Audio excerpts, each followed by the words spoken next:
Boa noite, eu sou Flávio Castro, sócio da FSB Comunicação. Bem-vindos ao nosso webinar Eleições nos Estados Unidos e os Impactos para o Brasil, mais uma iniciativa da Bússola, que é a plataforma de conteúdo que a FSB Comunicação desenvolve em parceria com a revista Exame. Aproveito aqui a oportunidade para convidar todos a conhecer os conteúdos disponibilizados pela Bússola no portal da Exame, que incluem aí podcasts, análises, pesquisas, vídeos e muito mais. Hoje, temos o prazer de contar neste webinar também com a parceria do Centro Brasileiro de Relações Internacionais, o CEBRE, representado pela diretora de Relações Institucionais e Comunicação, a Carla Duarte, que vai coordenar a segunda parte da nossa sessão de perguntas. Carla, obrigado pela parceria, espero que seja a primeira de muitas. Entrando agora já no tema do nosso debate de hoje, acho que a eleição mais importante do ano de 2020 vai ocorrer no próximo dia 3 de novembro, né? Nessa data, os americanos vão escolher o presidente para os próximos 4 anos da grande potência econômica, cultural e militar do planeta, um processo complexo e cheio de características únicas no mundo. Qualquer eleição presidencial americana já é importante por si só, mas a deste ano se reveste uma relevância adicional, por envolver 2 candidatos que representam visões do mundo extremamente diferentes. E essa disparidade de visões entre o republicano Donald Trump e o democrata Joe Biden aparece muito fortemente nas questões relacionadas à política externa, o que faz com que o resultado das eleições de novembro possa ter um grande impacto sobre as relações dos Estados Unidos com aliados e adversários, incluindo aí a China e o próprio Brasil. Para entender melhor o atual estágio do processo eleitoral americano e seus impactos para o mundo, temos o privilégio de contar hoje aqui com 3 experts no assunto. O embaixador Sérgio Amaral, ex-ministro do Desenvolvimento, Indústria e Comércio e atualmente sócio do escritório Felsberg e Associados. Sua longa carreira no Itamaraty, entre outros postos extremamente relevantes, o embaixador ocupou durante 3 anos a posição de embaixador do Brasil nos Estados Unidos. Além do embaixador Sérgio Amaral, temos o privilégio de contar aqui com a participação do sociólogo Demetrio Magnoli, colunista dos jornais O Globo e Folha de São Paulo, e hoje um dos mais influentes comentaristas do país na área de política internacional. Além do Demetrio, temos o prazer também de contar com a participação do cientista político Hussein Kalloo, ex-secretário especial de Assuntos Estratégicos da Presidência da República e pesquisador da Universidade de Harvard. Eu chamo a atenção para o fato de que o embaixador e o Demetrio são conselheiros do CEBRE e o Hussein é Senior Fellow do Centro para a América Latina, né? Então, todos têm uma participação muito grande nessa instituição tão importante que é o CEBRE. E aí, então, para abrir esse nosso seminário em nome do CEBRE, eu passo a palavra para o embaixador Sérgio Amaral. Boa tarde a todos. Em nome do CEBRE, eu quero dar as boas-vindas aos nossos parceiros nesse evento, FSB, Bússola, Exame, e, sobretudo, dizer da satisfação que eu tenho de ter aqui 2 parceiros e colegas no CEBRE, Demetrio Magnoli e Youssef Kalloo, um time forte, e acompanhado pela Carla, que vai fazer a mediação na parte em que serão formuladas as perguntas. Obrigado, embaixador. Vamos, então, começar agora com uma rodada inicial de perguntas para os nossos convidados e depois vamos abrir para essa parte de perguntas e respostas com perguntas feitas por vocês, participantes, né? Quem quiser fazer perguntas, então, pode enviá-las por meio do chat do YouTube. A gente promete tentar fazer o maior número possível delas no nosso tempo, né? Então, vamos iniciar a conversa com os nossos convidados.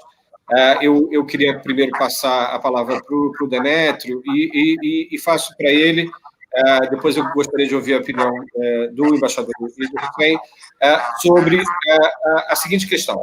O sistema eleitoral americano, por suas características únicas, é de difícil entendimento para quem não é um especialista. Estar na frente nas pesquisas, por exemplo, não significa necessariamente uma indicação de vitória por conta do sistema de colégio eleitoral, que é um sistema muito específico dos Estados Unidos, né? Por isso, eu acho que essa primeira pergunta é de grande interesse para os nossos participantes. Demetrio, qual é a sua visão sobre o atual cenário das eleições americanas? E gostaria de levar um pouquinho mais à frente essa pergunta. Gostaria de saber se você, na sua visão, já é possível apostar na vitória de um dos candidatos. Olá, prazer estar aqui. Olá a todos. Espero que a pergunta não seja quem vai ganhar, porque eu ainda não estou atuando ainda como profeta. Mas, se a pergunta for qual é o cenário hoje, a resposta é fácil. O cenário hoje é que o candidato democrata Joe Biden está muito à frente nas pesquisas, não só nas pesquisas nacionais, mas também na maioria, em quase todos os estados decisivos, os chamados swing states, os estados oscilantes, aqueles que têm o condão de levar o colégio eleitoral para cá ou para lá nas eleições presidenciais. Segundo as pesquisas, a imensa maioria, eu diria a totalidade das pesquisas hoje, se as eleições fossem agora, os democratas não só venceriam fácil a eleição presidencial, como também ampliariam a sua maioria na Câmara e provavelmente conseguiriam maioria no Senado. Os estados do meio-oeste, que são o principal bloco de estados oscilantes, que foram decisivos para a eleição de Donald Trump há 4 anos, quando Trump ganhou no colégio eleitoral, mas perdeu por quase 3 milhões de votos no voto popular, os estados do meio-oeste, quase todos se inclinam fortemente na direção de Joe Biden. Além disso, estados tradicionalmente republicanos, como o Texas, como o Arizona, a Geórgia, a Carolina do Norte, são estados competitivos esse ano. É possível até que Donald Trump perca em alguns desses estados, o que significaria uma derrota humilhante nas eleições. Agora, é importante dizer que as eleições não são hoje. Então, o cenário ainda pode mudar. Do ponto de vista das estratégias, os democratas, isso está ficando bem claro nesses dias da Convenção Democrata, que termina amanhã, os democratas adotaram uma estratégia muito nítida. Eles estão em busca dos eleitores de centro, daqueles eleitores que podem oscilar entre um partido e outro. Há uma lenda que diz que esses eleitores não existem mais nos Estados Unidos. É uma lenda. Esses eleitores são em proporção menor do que foram no passado, mas eles ainda existem e eles são decisivos porque eles se concentram em muitos desses estados oscilantes. Os democratas estão atrás desses eleitores de centro e, por isso, montaram uma chapa centrista com Joe Biden e Kamala Harris como candidata a vice, que também é da ala centrista do Partido Democrata. Por isso, deram um peso relativamente pequeno para a esquerda do partido na convenção e, por isso, deram um papel importante para republicanos que rompem com Donald Trump e chamam o voto em Joe Biden. Então, algumas figuras republicanas participam da convenção. A ideia é mostrar, criar um grande arco que vai desde da centro-direita até a esquerda do eleitorado do país. Alguns podem dizer, mas os democratas com isso não vão conseguir entusiasmar os eleitores jovens que deixariam de ir às urnas, o que foi decisivo na vitória de Donald Trump, na derrota de Hillary Clinton 4 anos atrás. Duvido, porque os eleitores jovens, dessa vez, estão muito mobilizados em função das manifestações antirracistas que se seguiram ao assassinato de George Floyd, e porque o principal candidato da esquerda do Partido Democrata, Bernie Sanders, dessa vez se engajou na campanha, coisa que não aconteceu 4 anos atrás, também em função de toda essa conjuntura. Por fim, sem querer passar muito o meu tempo, eu apontaria o fato de que o discurso de Donald Trump está sem rumo. Ele tem uma dificuldade que não depende dele. A dificuldade é que ele perdeu o discurso positivo sobre a economia. A pandemia fez com que ele perdesse esse discurso.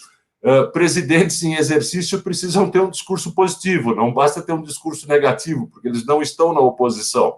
Ele só tem agora um discurso negativo, e esse discurso negativo é complexo. Ele está acusando a chapa democrata de ser uma chapa esquerdista, socialista, radical, mas é muito difícil fazer essa acusação quando a chapa é encabeçada por um centrista histórico como Joe Biden e tem como vice uma também centrista, que é a senadora Kamala Harris. Então, o discurso de Trump navega um pouco na ficção ao fazer esse tipo de acusação, o que o enfraquece ainda mais e adiciona problemas ao fato dele não ter um discurso positivo com a economia em recessão e com o desemprego muito alto provocados pela pandemia. Tudo isso não significa que a eleição já terminou. A eleição não é agora, mas se fosse agora, Donald Trump seria estrondosamente derrotado. Difícil colar essa imagem de radical esquerdista no Joe Biden, né, que foi vice-presidente da República e é um velho político, né? Embaixador, qual é a sua visão? O senhor acredita também nessa liderança, pelo menos conjuntural, dos democratas, agora nesse momento? Flávio, eu acredito, eu coincido bastante com o que o Demetrio disse, e eu queria fazer um comentário para começar, que é curioso. Trump passou quase 4 anos com o mesmo nível de aprovação, que oscilou entre 31%, 37% e 41%.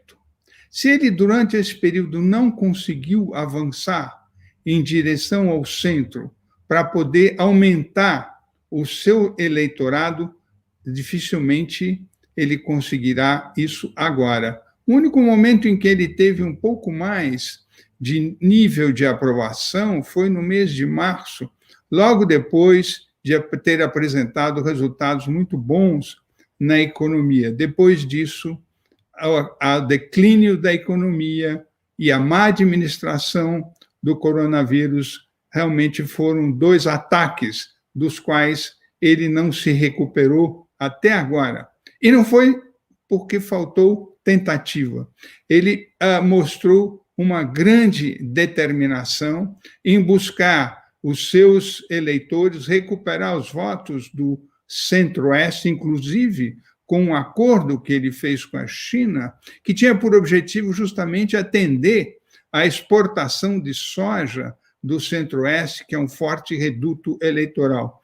Ele não se furtou nem mesmo de pedir votos a grandes líderes internacionais. Bolton, no seu livro, conta que Trump foi pedir voto para Xi Jinping, mediante a compra de soja que renderia votos no Centro-Oeste americano. Ele foi também, mesmo em relação ao Brasil, ele fez uma pressão, os seus representantes fizeram uma pressão muito grande para que fosse abaixada a 0 a tarifa de etanol, que atenderia a outro reduto eleitoral de Trump, que é o chamado Corn Belt, é a região do milho com o qual é feito o etanol nos Estados Unidos. Ele apelou para a releitura do seu princípio, da sua defesa, law and order, de legalidade e ordem, que para sustar ou diminuir aos protestos por ocasião das manifestações antirraciais. E ele fez uma série de iniciativas que fogem do padrão do que seria razoável numa eleição americana. Ao contrário, o que eu acho que os democratas estão conseguindo não é apenas a vantagem quantitativa nos votos para o colégio eleitoral. Eles estão criando um ambiente favorável. O Fernando Henrique que faz um comentário que a eleição se ganha ao criar uma onda em favor. E ele está criando uma onda pela sua campanha, pelo tom emotivo do vídeo de ontem, pelo depoimento de 2 ex-presidentes, dos quais Obama é ainda o maior líder em nível de aprovação. O que resta a Trump? Restaria ele conseguir agora um erro, um escorregão do Biden, que poderia, e a única vulnerabilidade que eu vejo, ocorrer no debate eleitoral, porque Trump ele intimida o adversário, ele faz pressão, muitas vezes ele manipula dados. O senhor mencionou realmente essa ultrapassagem de algumas fronteiras, né, embaixador, que a gente nunca imaginou que seriam possíveis, né, que seriam escandalosas no passado e que de um líder, um presidente americano, de pedir apoio a um líder chinês na sua campanha, né? Realmente é um momento muito estranho do mundo que nós estamos vivendo, né? Hussein, gostaria de ouvir a sua visão sobre isso. Tanto o embaixador quanto o Demétrio têm uma visão muito favorável do momento para os democratas. Você concorda? Seu microfone está fechado, Hussein. Muito bem. Eu concordo com as avaliações feitas pelo Demétrio, concordo com as avaliações feitas pelo embaixador Sérgio Amaral. Acho que eles trazem à baila informações muito, muito importantes, e eu gostaria de agregar alguns outros elementos para conjugá-los com o que foi dito anteriormente. Primeiro, que essa eleição ela é uma eleição muito diferente das outras eleições anteriores.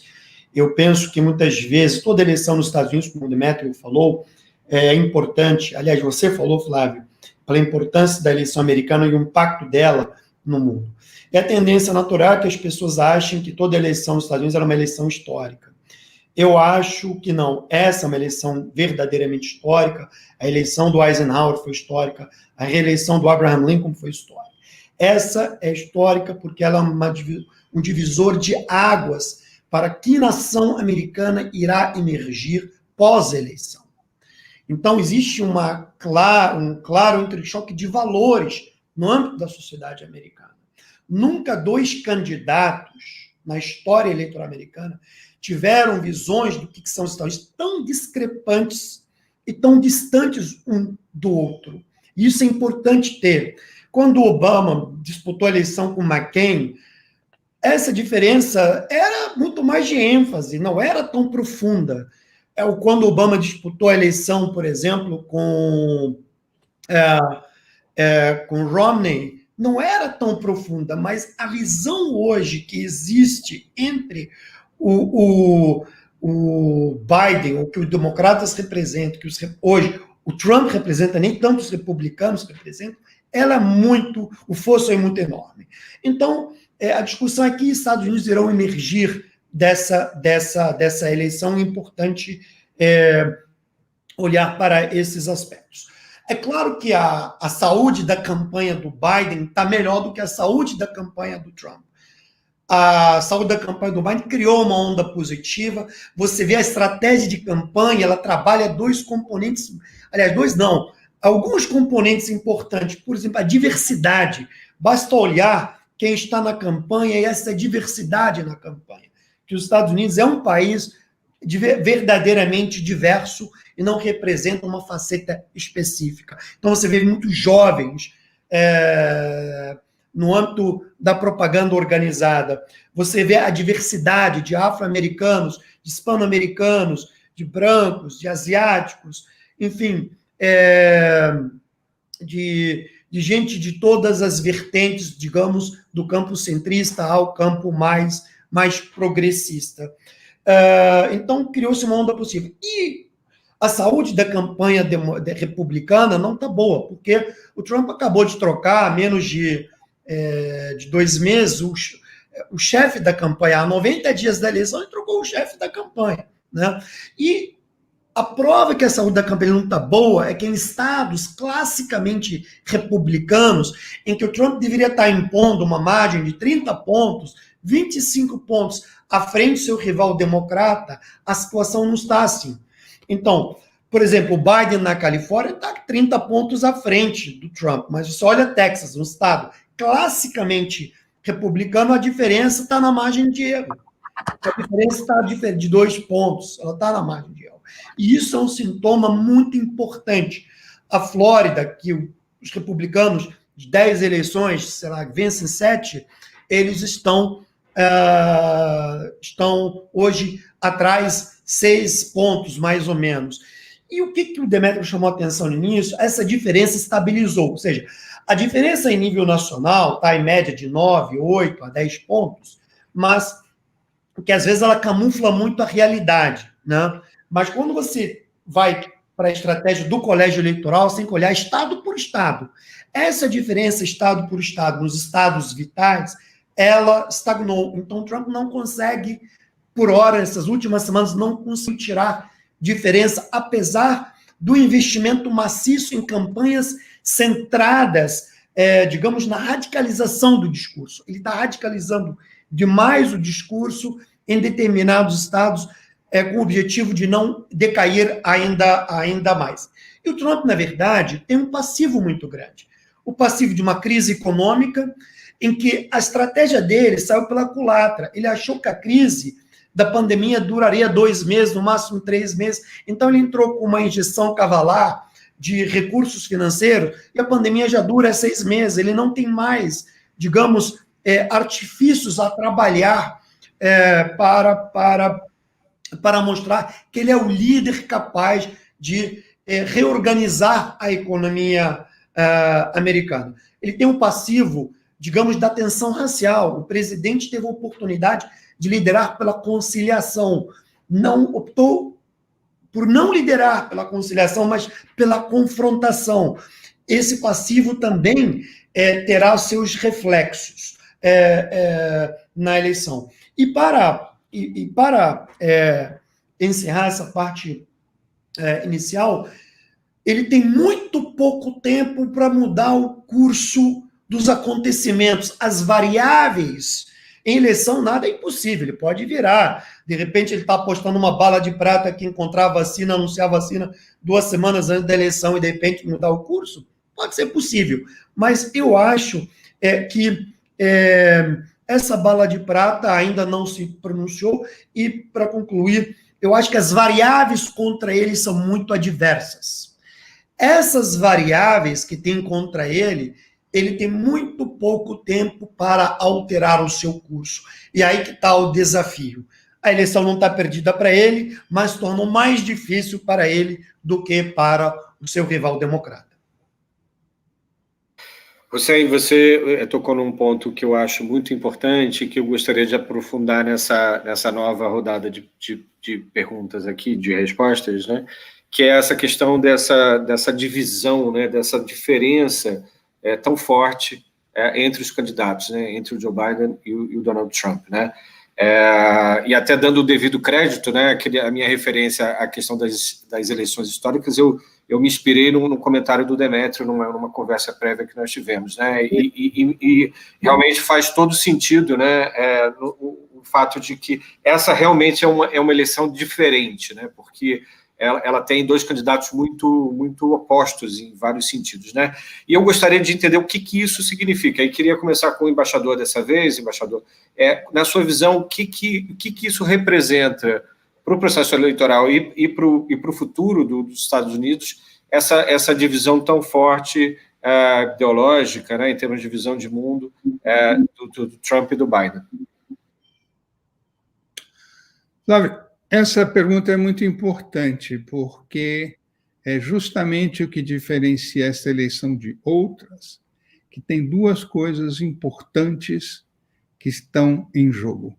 Qual é a visão de sociedade dos eleitores americanos? E segundo, qual é o lugar no mundo dos Estados Unidos?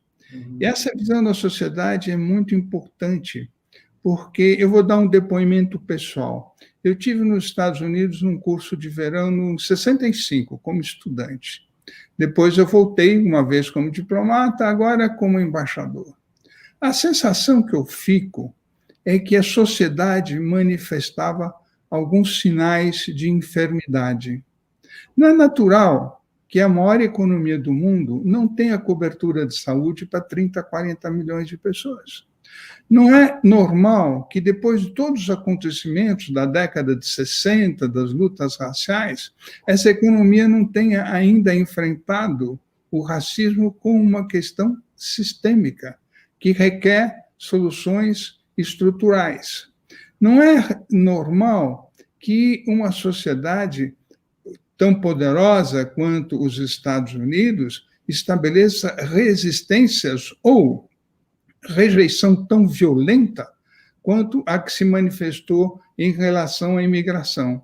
Esse conjunto de questões, mais dois movimentos muito importantes que surgiram nos últimos anos, são as manifestações antirracistas e as ideias do grupo de Sanders, que falam até num socialismo democrático, que seria inadmissível uns 30 ou 40 anos atrás, mostram que a sociedade está buscando mudanças. E o que é interessante que essa mesma busca por mudanças está ocorrendo em várias outras partes do mundo. Veja o que está acontecendo na Europa, que cada vez mais aposta como saída após a crise da pandemia de um novo Green Deal, que retoma as ideias dos anos 30 de uma maior participação do Estado na economia, com as ideias do século XXI, que são as ideias dos programas ambientais. Esta mesma sinalização, esta mesma imagem do New Green Deal é o que está acontecendo nos Estados Unidos. E o Green New Deal é parte da plataforma do Partido Democrata. Então, o que você vê é que existe uma grande transformação em nível, inclusive, mundial.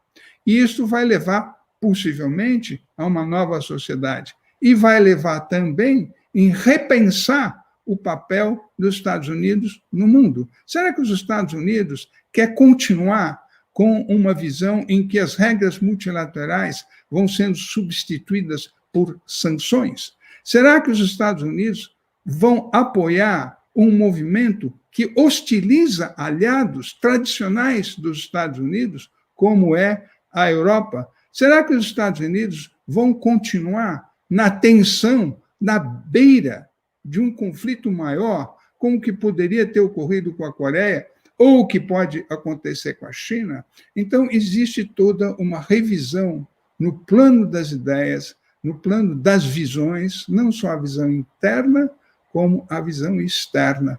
E é este projeto que o Biden, com uma capacidade que não se suspeitava de conciliação, de diálogo, de diplomacia, terá como objetivo dos seus programas internos e externos. Mas o senhor tocou num ponto, né, embaixador, que essa divisão é forte, mas ela trouxe à tona, ou talvez tenha exacerbado, questões muito antigas da sociedade americana, né? Questões que a gente via naqueles protestos dos anos 60, né? A questão da igualdade racial, da violência policial e etc., né?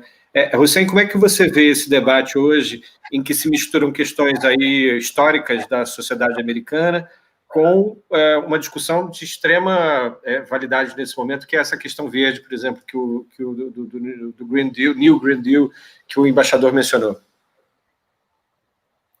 Você está no mudo, Hussein.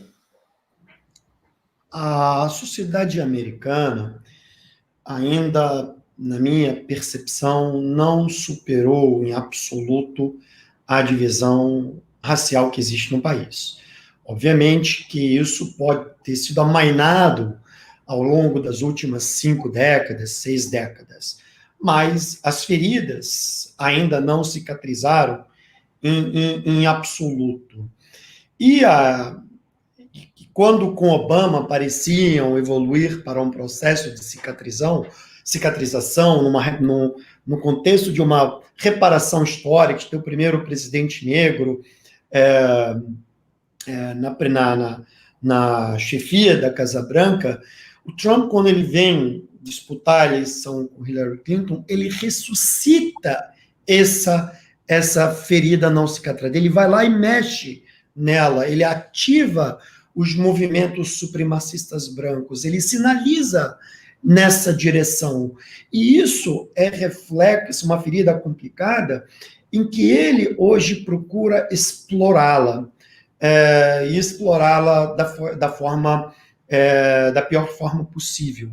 Por isso que, ao olhar na plataforma eleitoral democrata, e aí você olha Colin Powell, que foi secretário de Estado do governo Bush, ele se posicionando no âmbito do campo dos democratas em apoio, e trazendo, por exemplo, a imagem do John McCain, a parceria que ele estabeleceu com Obama e com o próprio Biden, a ideia é de mostrar que o país precisa superar as adversidades. Existem adversidades que não são adversidades meramente, digamos, tangenciais ou superficiais, como Trump acha que são mais profundas, precisam ser superadas. Quanto à transformação dos Estados Unidos, eu concordo com o embaixador Sérgio, de que os Estados Unidos também estão diante de definirem que espaço no mundo eles querem ter, né? A China está em franca ascensão para reequilibrar, digamos, essa assimetria que existe no sistema internacional, em que os Estados Unidos lideraram de forma quase que hegemônica no pós-dissolução da União Soviética. Você olha hoje, quem está mais interessado na reeleição do Trump é a Rússia e a China, porque assim ele cria um vácuo no sistema internacional que ambas as potências vão preenchendo pouco a pouco, e especialmente a China. No sistema multilateral hoje, a China ocupa a direção de de 5 instituições, de quase de 15 instituições, é um terço praticamente no sistema multilateral. Então, e o Biden, e assim como o governo Obama, tinham essa consciência de que os Estados Unidos deveriam, em certo sentido, alterar o padrão de seu engajamento no sistema internacional. Isso que levou, por exemplo, ao acordo nuclear iraniano. Isso que abriu um espaço para o governo Obama se comprometesse com o Acordo de Paris. Isso que abriu espaço para que o governo Obama mudasse, digamos, o formato do diálogo dos Estados Unidos com Cuba e tentar fazer uma reaproximação estratégica e retomar essa relação. Tudo que o Trump procurou destruir depois. O que aconteceria se o Biden vencer?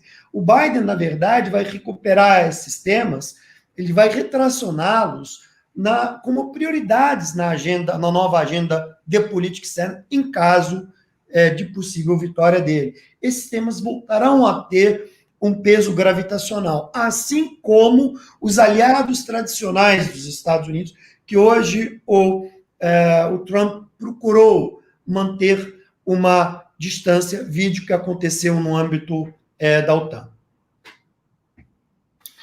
Você mencionou um personagem aí que eu acho que faz falta nesse processo atualmente, que é o John McCain, né, que era uma figura muito influente no Partido Republicano, no sentido de trazer uma visão mais realista, né, mais inclusive para esse processo. Né? Se me permite, ele votou a favor do Obamacare, contra o partido.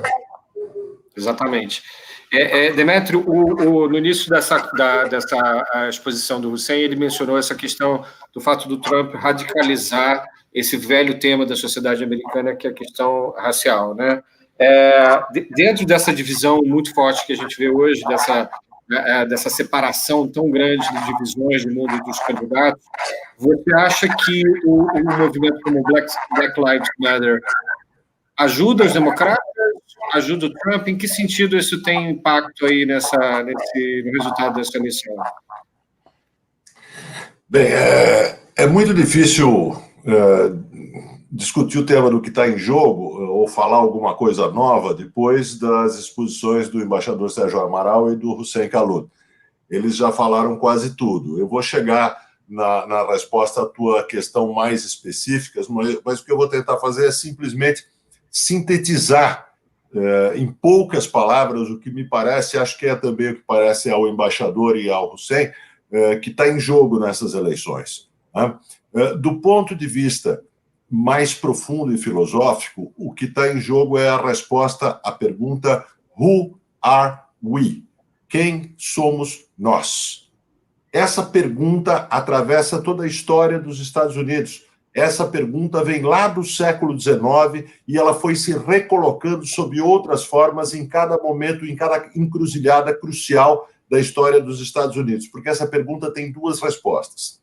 Uma possibilidade é: nós somos uma nação de colonos brancos e protestantes. E tudo que não é esse núcleo nacional é periférico, são agregados a uma nação de brancos e protestantes. E que falam inglês, né? Brancos protestantes que falam inglês. É a nação de colonos. Essa é uma visão dos Estados Unidos que aparece na política, na literatura, na cultura americana, desde o século XIX. A visão oposta nós somos uma nação de todos os cidadãos americanos. Nós somos uma nação onde todos os cidadãos americanos têm igualdade de direitos, têm igualdade política, têm igualdade jurídica. Não se distinguem pela cor da pele, pela etnia, pela língua. Nós não somos uma nação de colonos brancos, nós somos uma nação de todos os que vivem nos Estados Unidos. É essa questão que está colocada nas eleições, que pode ser traduzida de várias formas. Uma tradução nós somos uma irmandade de sangue, os Estados Unidos são uma irmandade de sangue, ou os Estados Unidos são o contrato constitucional de direitos. É essa a diferença entre a candidatura de Trump e a candidatura de Biden do ponto de vista do que é a sociedade americana. Isso tem um reflexo muito prático, muito concreto, não é uma questão acadêmica. O reflexo prático concreto os Estados Unidos podem completar o percurso que começaram lá nos anos 30 com Franklin Delano Roosevelt, de se tornarem um estado de bem-estar social, ou os Estados Unidos continuarão separados da Europa, onde se desenvolveram os estados de bem-estar social, em função de desigualdades imensas, que são desigualdades marcadas por divisões étnicas, por divisões ligadas ao racismo, por essas divisões. Os Estados Unidos terão sistemas de saúde e sistemas de emprego e seguro-desemprego comparáveis aos estados de bem-estar social da Europa. Como isso se combinará com a ideia da Revolução Verde ou de uma economia com uma pegada de carbono menos intensa? Essas questões são questões que emanam diretamente da pergunta quem somos nós. Né? Além disso, existe uma segunda questão que do ponto de vista do mundo, qual é o lugar dos Estados Unidos? Essa questão voltaremos a ser, como éramos antes do governo Trump, uma nação engajada no internacionalismo, ou seja, na arquitetura política criada pelos Estados Unidos depois da Segunda Guerra Mundial? Reconstruiremos a nossa aliança transatlântica com a Europa, que é fundamental nessa arquitetura internacionalista, ou nos fecharemos na concha do nacionalismo e do isolacionismo, que são tendências também muito antigas nos Estados Unidos. Não são invenções de Donald Trump, são correntes profundas que existiam com grande peso na política dos Estados Unidos antes da Segunda Guerra Mundial, e que ficaram na sombra desde o final da Segunda Guerra Mundial até agora há pouco, até a eleição de Donald Trump. O Black Lives Matter é uma expressão do problema de quem somos nós. Ele recoloca o problema colocado pelo movimento pelos direitos civis lá nos anos 50 e lá nos anos 60, mas recoloca em outra conjuntura. Seremos uma nação onde, de fato, os cidadãos são iguais perante a lei, ou seremos uma nação onde isso é uma farsa que existe nos livros das leis, mas que não existe na vida real? Né? É essa questão que é recolocada por esse movimento antirracista que eclodiu com mais força depois do assassinato de George Floyd. É importante observar que nas pesquisas eleitorais tem duas questões fundamentais que preocupam os eleitores, mais ou menos no mesmo nível e no mesmo plano. A questão da pandemia e da economia e a questão racial, depois das manifestações, o que é extraordinário, porque essa questão nunca esteve tão em primeiro plano numa eleição americana, né? Nem mesmo nos anos 60 ela ganhou um destaque do ponto de vista das pesquisas eleitorais similar ao que tem hoje, né? Então, são essas as questões que estão em jogo nos Estados Unidos. Por isso, essa eleição é histórica. Nem toda eleição é histórica, embora jornalistas adorem dizer que todas as eleições são históricas, né? Mas essa eleição é, de fato, histórica. Nosso gosto pela hipérbole, né, Demetrio? Bom, vocês tocaram num ponto para a gente encerrar essa sessão inicial de perguntas, e depois eu vou passar, né, a palavra para a Carla para ela coordenar o Q&A.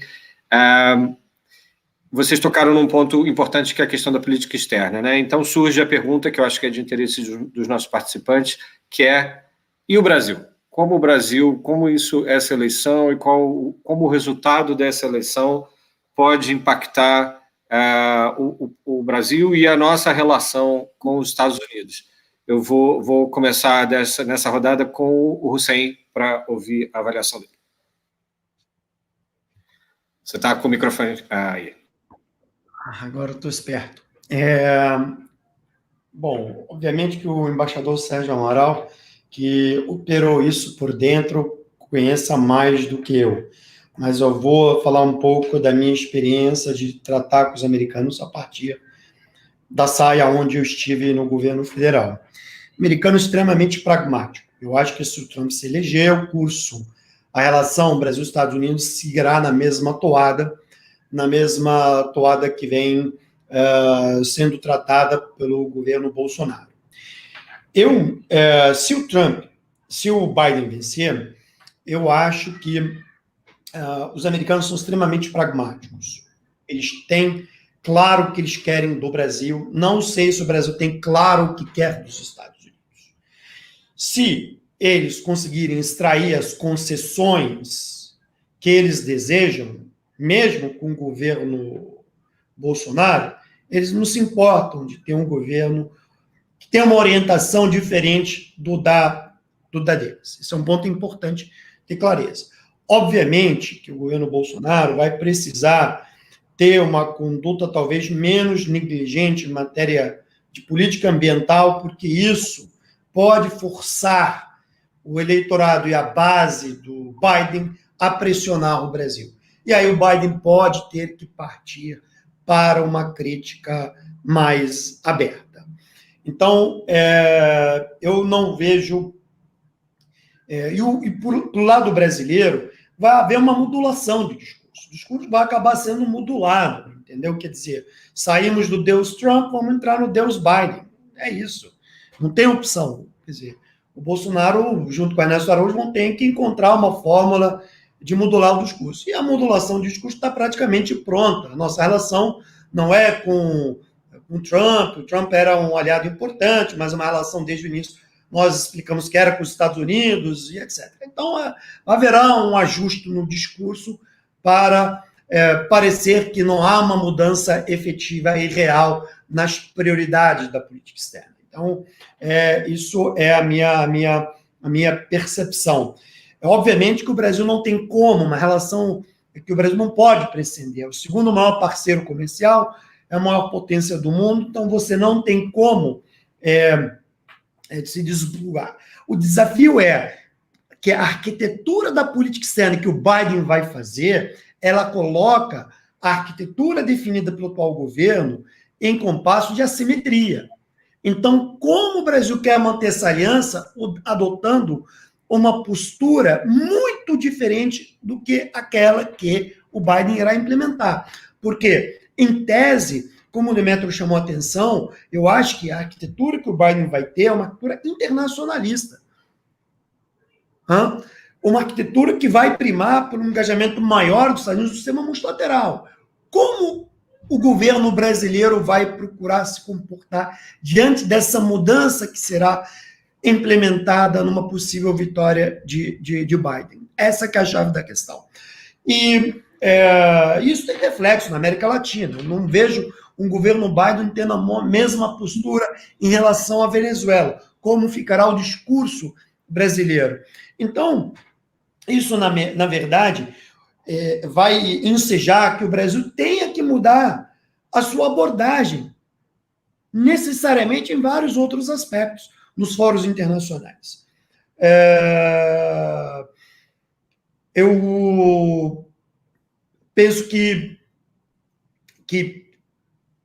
o Brasil descobrirá que perdeu quase 18 meses e depois da eleição do Biden se vencer, terá que correr atrás dos prejuízos, inclusive na política de tensionamento com a China, né?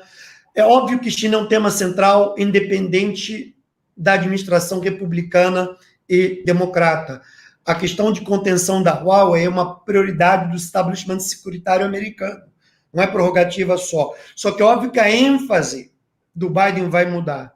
E como será a ênfase do lado brasileiro? Então, são algumas colocações que eu trago à baila para reflexão. Agora, obviamente, se o Trump vencer, nada vai mudar, segue o jogo, tudo seguirá como está.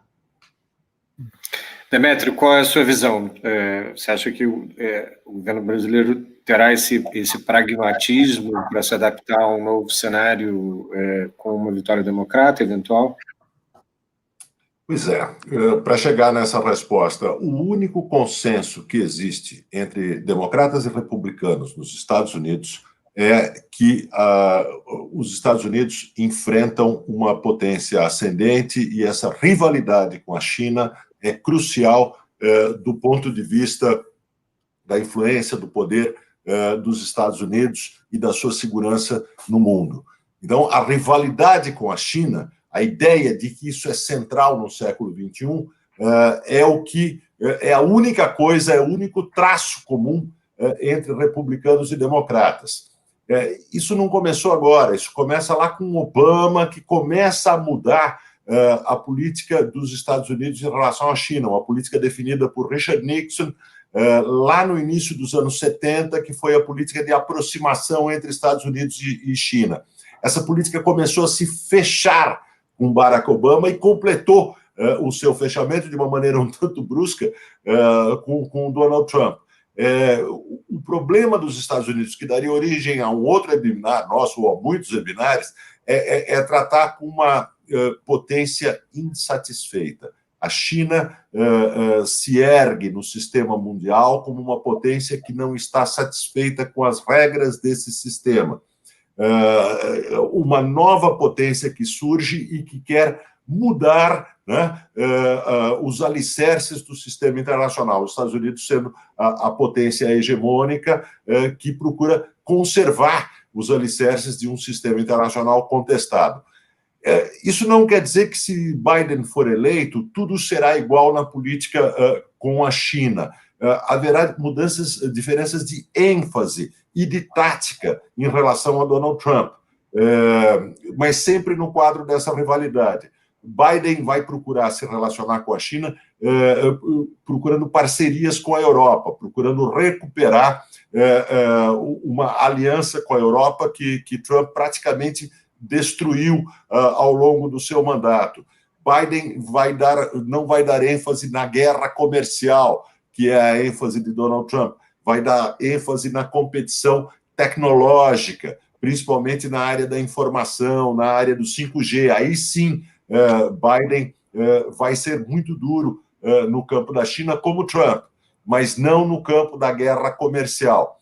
Então, há diferenças táticas muito importantes. Do ponto de vista do Brasil, o que nós teremos que finalmente reaprender é a arte de uma política externa baseada no interesse nacional e não baseada na ideologia. O mundo obriga o Brasil a reaprender essa arte, porque nós já estamos vivendo, isso ficará cada vez mais claro, no mundo da rivalidade entre Estados Unidos e China, no mundo marcado por essa confrontação, na qual o Brasil não pode se alinhar automaticamente com nenhum desses dois contendores. O Brasil precisa identificar pragmaticamente os seus interesses nacionais e precisa navegar nas águas difíceis dessa confrontação. Lá nos anos 30, Getúlio Vargas se viu diante de uma situação semelhante. Os rivais eram os Estados Unidos e a Alemanha nos anos 30. E ele consegue fazer uma política pragmática de neutralismo ativo entre as duas potências concorrenciais. O Brasil precisaria, claro, adaptar isso a um mundo muito diferente, mas agir dentro desse quadro. Esse governo é incapaz de fazer isso. Talvez o Hussein seja mais otimista que eu sobre esse aspecto. Eu acho que o governo Bolsonaro é incapaz de construir uma política externa baseada no interesse nacional. Só é capaz de construir uma política externa baseada em discursos ideológicos de fundo místico, que é o que nós temos hoje. Então, eu acho que nós precisaremos primeiro mudar de governo para depois conseguir restaurar uma racionalidade de política externa que é cada vez mais necessária nesse mundo da competição Estados Unidos-China. Embaixador, não à toa deixamos o senhor para o final nessa rodada, já que o senhor tem uma experiência tão relevante, tão importante de dentro, né, da máquina, nessa questão, no entendimento dessa relação Estados Unidos-China e no impacto da política americana para o Brasil. Então, temos o privilégio de poder escutar a sua visão sobre esse tema agora. A palavra está com o senhor. Obrigado, Flávio. Eu diria a mesma coisa que disse o Demetrio. Nós precisamos fazer um seminário para poder responder essa pergunta. Mas eu vou procurar responder, ou pelo menos finalizar, de uma forma muito resumida. E ainda eu gostaria de fazer uma menção a um tema que foi suscitado aí, que é Black Lives Matter. Este ponto é central no novo governo Biden. Não, de um lado, ele tem um aspecto positivo de energizar o governo em torno de um movimento que é altamente popular. Mas, de outro lado, Biden recebe duas herências da campanha muito difíceis. E um deles é este movimento, e outro são as ideias e a militância do grupo de Sanders. Porque estas duas ideias se chocam com um objetivo que é do Biden de caminhar para o centro e introduzir o diálogo nessa mudança na sociedade internamente. Então, este vai ser um núcleo central do governo Biden. E a segunda questão, que eu acho também que é importante, é a questão que foi levantada aqui em relação ao Brasil. O que acontece com o Brasil num governo Biden? Eu acho que acontece duas coisas. Nós perdemos a nossa referência ideológica, se você quiser, ou a nossa referência enquanto agenda, porque nós cometemos a imprudência de nos alinharmos com a agenda dos Estados Unidos. Se Biden perder, isso significa que a sociedade americana rejeita a agenda com a qual nós nos identificamos, ou que procuramos seguir, e nós ficaremos órfãos. Quem serão os nossos amigos? Todo país, como todas as pessoas, tem seus amigos, tem seus best friends. Quem seriam os nossos amigos? Se nós tivermos, além dessa diferença de agenda com os Estados Unidos, nós temos problemas de outra ordem, da ordem da questão ambiental, que também vai se manifestar em relação aos Estados Unidos com a Europa. E nós vamos ficar num isolamento diplomático. Eu concordo com o Youssef que os países são pragmáticos, que eles buscarão se acomodar. Se fosse só o executivo, seria fácil. Agora, o que você imagina que os militantes da causa ambiental, que ficaram quatro anos mudos, que eles vão ficar também quietos, tolerando o que o Brasil tem feito na área de meio ambiente? Não acredito. Então, o problema que nós vamos ter vão ser muito mais no relacionamento com a sociedade, com os seus agentes, com os seus militantes, que vão provocar um ruído permanente na opinião pública e no Congresso. E, para finalizar, eu gostaria, não há conversa nos últimos 2 anos que não termine sem falar em China. e isso daí realmente precisaria uma discussão de um seminário só, porque é bastante complicado. Qual é a questão dos Estados Unidos com a China? Em última instância, é o fato que a sociedade americana não está preparada para reconhecer a emergência da China e de considerá-la como um par, como um sócio, como um condômino na gestão das questões internacionais. E essa questão vai permanecer por muito tempo. Eu fiz uma pergunta dessa para o diretor de inteligência dos Estados Unidos, num seminário em Aspen, e a resposta dele, que me deixou pasmo, mas é verdadeira, a sociedade americana ainda não está preparada para dar uma resposta a essa pergunta. Ela não sabe se ela quer aceitar a China como um par ou quer conter a China. Trump fez a clara opção pela contenção. E não a contenção como vinha fazendo Obama, que era uma contenção diplomática e comercial, uma contenção via sanções. Quer dizer, isto Biden não vai poder fazer, porque se ele quer fazer a opção pelo multilateralismo, como ele diz que quer, isso é totalmente incompatível com o regime de sanções. Mas o que é possível, enquanto essa questão não amadurece, que você tenha na relação Estados Unidos e China, e, aliás, o que propõe o Kissinger, uma combinação de iniciativas de cooperação com iniciativas de defesa das respectivas soberanias ou dos seus interesses soberanos. O problema é que a estratégia do Trump é uma estratégia de alto risco, porque nem a China, nem os Estados Unidos querem uma confrontação. E isso ficou muito claro, apesar de todas as sanções, nunca os Estados Unidos, Trump pôs em questão a figura do Xi Jinping. Ele também não quer essa confrontação, mas ele aumentou as sanções num nível tal que a hipótese de um acidente passou a se tornar viável, possível, que poderia ter acontecido em vários lugares. Então, o que eu acredito é que num governo Biden haverá um esforço de retirar as zonas de risco desse relacionamento, mas a indisposição recíproca ou as dificuldades recíprocas não vão desaparecer, elas vão continuar por anos, porque a questão central não tem resposta ainda. A sociedade americana está pronta a aceitar a China como um par, sim ou não? E a China, o que ela quer é ser aceita como uma relação especial num condomínio com os Estados Unidos. Muito obrigado, embaixador. Eu passo a palavra, então, agora a Carla Duarte, do SEBRE, que vai coordenar essa parte da nossa conversa aqui. Obrigada, Flávio. Boa noite a todos. Queria mais uma vez agradecer a parceria aqui com a FSB para a realização desse evento.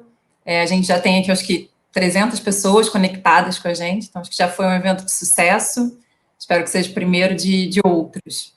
Eu vou começar aqui o Q&A por esse tema do último bloco, de China. O vice-presidente do SEBRE, embaixador Graça Lima, mandou uma pergunta, que é a seguinte: dadas as promessas de campanha do Joe Biden e considerando o que ele entende como um apoio da sociedade americana à rivalização com a China, pode-se prever uma mudança substancial na política de comércio exterior dos Estados Unidos com uma vitória democrata? Então, não sei se o embaixador Sérgio Amaral quer começar, já que estava nesse tema. Eu acho que, mais do que eu, quem é a pessoa para responder essa pergunta é o embaixador Graça Lima, que é um dos maiores especialistas do Itamaraty de comércio exterior. Mas eu vou tentar imaginar o que ele responderia. Veja bem, eu acho que haverá a mudança na questão de política exterior, que não seja pelo fato de uma restauração do multilateralismo. Se Biden estiver disposto a fazer uma restauração do multilateralismo, que não significa, num primeiro momento, abrir inteiramente mão das sanções, porque as sanções são um instrumento que ele tem para negociar a volta do multilateralismo ou a reforma do multilateralismo. A questão nos Estados Unidos é que nunca fica muito claro, sobretudo depois de todas as mudanças que houve nos últimos anos, qual é a posição dos democratas. Eles nunca foram considerados uns adeptos do livre mercado, do livre comércio. Mas o fato é que os republicanos também não. Pelo menos os republicanos da era Trump. Basta dizer as várias intervenções que Trump fez na questão do comércio exterior, sempre num sentido protecionista. Eu acho que, se Biden levar a sério esse compromisso com o multilateralismo, a situação do comércio exterior vai melhorar muito numa direção favorável a nós. Perfeito, embaixador. Obrigada. Hussein, Demétrio, vocês querem comentar? Vamos passar, a não ser que o Hussein queira comentar, eu me sinto muito representado pela resposta do embaixador. Obrigado. O Sérgio fez um desenho muito interessante. Eu acho que a estratégia do governo Obama com a China, o desenho dela era muito, muito interessante, porque os Estados Unidos procuravam, nesse modelo de competição, amarrar a evolução da China a um sistema internacional baseado em regras. Quanto mais você faz com que a China esteja sujeita a esse sistema baseado em regras, mais será a interpretação americana, maior será a capacidade de conter essa ascensão, uma ascensão de forma acelerada. E qual foi o erro, na minha perspectiva, do governo Trump? O Trump, ao invés de amarrar a China a esse compromisso, ele passou a utilizar, por exemplo, a Organização Mundial do Comércio como instrumento para guerrear com a China. Né? Então, não só isso não surtiu efeito com a China, como, por outro lado, enfraqueceu a instituição. Quer dizer, segundo aspecto importante da estratégia americana, que eu acho que o Obama trabalhou muito bem. Ele sabia que a economia americana e a economia chinesa são complementares. É diferente da dinâmica da rivalidade União Soviética, Estados Unidos, que não há complementaridade nenhuma entre os dois modelos. Né? Era basicamente uma corrida armamentista. Não, hoje, as duas economias são complementares. Uma depende da outra. Até pelo grau de investimento chinês nos Estados Unidos e também de indústrias americanas que fabricam na China. Então, a estabilidade econômica ou a instabilidade econômica de uma acaba afetando a outra em determinadas cadeias de valor. Então, esses fatos conjuntos, condomínios conjuntos comerciais, são importantes para trazer uma estabilidade a essa relação, sem o prejuízo natural de um processo de competição que vai acontecer. Por exemplo, o Belt and Road. O Belt and Road, quando a China lança, obviamente, quer dizer, é uma nova dimensão estratégica geoeconômica. Os Estados Unidos tinham uma clareza, mas eles não boicotaram, eles mandaram uma representação, não de alto nível, de médio nível, né? Mas eles não procuraram impedir, ou bloquear a organização do evento. A tentativa de boicotar aliados que participassem é que supostamente Trump faria em sua estratégia. Então, a ênfase, eu concordo com o Demétrio, quer dizer, a ênfase democrata, me parece, é que ela entende que é impossível conter a ascensão da China pela força que a China tem, e em menos de uma década a China passará a economia americana. É como lidar com a China nessa nova equação. E isso que o Trump, me parece, não conseguiu mensurar. Achar que a guerra comercial ela será um ponto de contenção, eu acho que é uma visão totalmente equivocada. Ótimo, Hussein, obrigada. Eu vou passar aqui para uma outra pergunta, que é a seguinte: essas eleições nos Estados Unidos, elas estão indicando uma onda, um novo centro, a exemplo dessa proposta do New Green Deal. E esse seria o início do fim da onda de polarização vivenciada em boa parte das democracias representativas? Acho que o Demétrio poderia começar. Bom, agora. Eu quero que seja, e eu acho que é.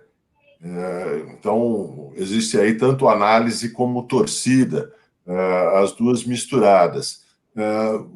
Evidentemente, a ascensão de partidos e correntes da direita nacionalista, que é o fenômeno importante dos últimos anos, essa ascensão não vai desaparecer. Quer dizer, o nacionalismo populista de direita, ele não vai desaparecer, qualquer que seja o resultado da eleição americana, ele não vai voltar para a caverna onde ele estava antes disso. Mas, sem Donald Trump, há uma perda extraordinária de impulso político do nacionalismo de direita que a gente viu nos últimos anos. Há uma perda muito grande de impulso porque o seu centro organizador, do ponto de vista simbólico internacional, deixa de existir. Há uma perda de impulso porque os Estados Unidos voltam a se engajar na aliança com a União Europeia. E o desgaste dessa aliança foi muito importante para a ascensão dos movimentos nacionalistas de direita. Não é por acaso que Donald Trump comemorou o Brexit, né? E tende a aplaudir os dirigentes de partidos europeus que são partidos anti-União Europeia, né? Então, o desaparecimento de Trump num país tão importante, tão fundamental como os Estados Unidos, implicaria numa perda de impulso dessas correntes nacionalistas de direita. Eu notaria também que isso já começou, antes da eleição americana.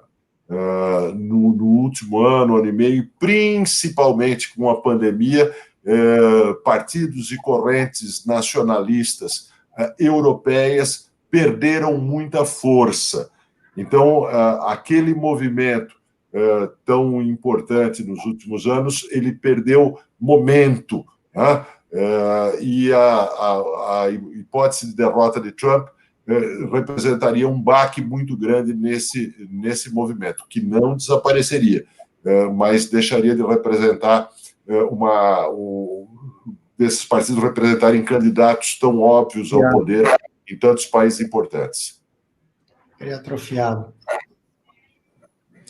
Acho que o embaixador quer fazer um comentário. Eu não sei como, mas eu gostaria de fazer. Eu gostaria de fazer um comentário sobre o que o Demétrio falou. E que é interessante, Demétrio, é que você está em boa companhia. Quem me fez um comentário semelhante com ele foi o Kissinger. Quando eu ia a Nova York, muitas vezes eu fui visitar o Kissinger, que eu já conhecia de antes, e ele tem realmente um carinho especial ao Brasil. E a gente conversava muito sobre os mais diversos assuntos. E uma vez eu estava conversando com ele sobre a nova ordem mundial, que não se manifestava, não havia entendimento entre os grandes, a semelhança do movimento da criação da ONU após a Segunda Guerra Mundial, e eu não via por onde isso viria. E ele deu uma resposta muito curiosa. Ele disse, olha, nós estamos conversando sobre o Trump. Na verdade, o Trump pode estar fazendo aquilo que nenhum outro faria, que é desencadear uma reforma da ordem mundial. E é mais ou menos o que você colocou também, que sem o Trump, esse movimento do nacionalismo e do populismo, ele não teria tido o ímpeto que ele teve. Eu queria fazer também um segundo comentário que eu acho muito importante. Esse Green New Deal, de que se fala muito. Na verdade, se nós quisermos traduzir numa expressão mais simples, talvez seja, e eu espero que seja, uma nova democracia atualizada do século XXI, mais a questão ambiental. E se isso for verdade? E se isso prosperar, como parece que está prosperando nos Estados Unidos e na Europa, este será um elemento comum desses dois grandes grupos, da União Europeia e dos Estados Unidos, facilitando a restauração da aliança transatlântica, que dará condições de uma negociação com a China. Porque essa negociação com a China também é algo que precisa entender. Não é que a China esteja deliberadamente violando as regras do OMC. O problema é que as pessoas se esquecem que se houve bom uso da China ou indireto das regras do OMC, o fato é que a China tem hoje uma enorme competitividade, que nem a Europa nem os Estados Unidos querem aceitar. A reforma da OMC é necessária, mas ela, se for uma reforma correta, ela jamais impedirá o grande avanço de competitividade da China, sobretudo na área industrial. Esquecem. Porque ela tem custo barato, ela tem avanço tecnológico, tem mão de obra barata, então, e tem capacidade de planejamento. Então, não é assim. A China não prosperou por causa das regras do OMC, que podem ser incompletas. É preciso rever essas normas. Mas, revendo, também não vai segurar a China, se esse for o objetivo. Um comentário rápido, Flávio, que eu queria fazer, quer dizer, muito rápido.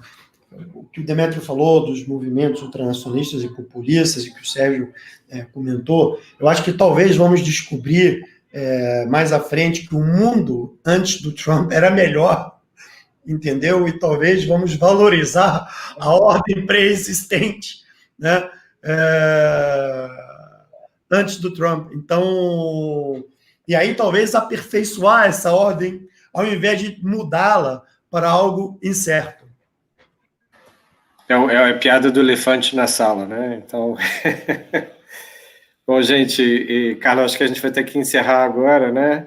Queria te agradecer pela coparticipação aqui nessa mediação. Infelizmente, a gente está chegando aqui no limite nosso de tempo. Em nome da Bússola, da FSB Comunicação, do SEBRE, da Revista Exame, eu queria muito agradecer a participação dos nossos debatedores hoje. A conversa foi muito rica, foi muito útil, acho que para os nossos participantes, no sentido de entender os impactos do processo eleitoral americano para a sociedade americana, para o equilíbrio mundial, para o Brasil e etc. Né? Agradeço também a participação do nosso público e reforço que a Bússola vai ter muitas novidades interessantes no futuro, daqui para frente, e sugiro que vocês fiquem atentos aí a essas novidades. Bom, boa noite a todos e muito obrigado. Boa noite, obrigado. Obrigada, boa noite a todos.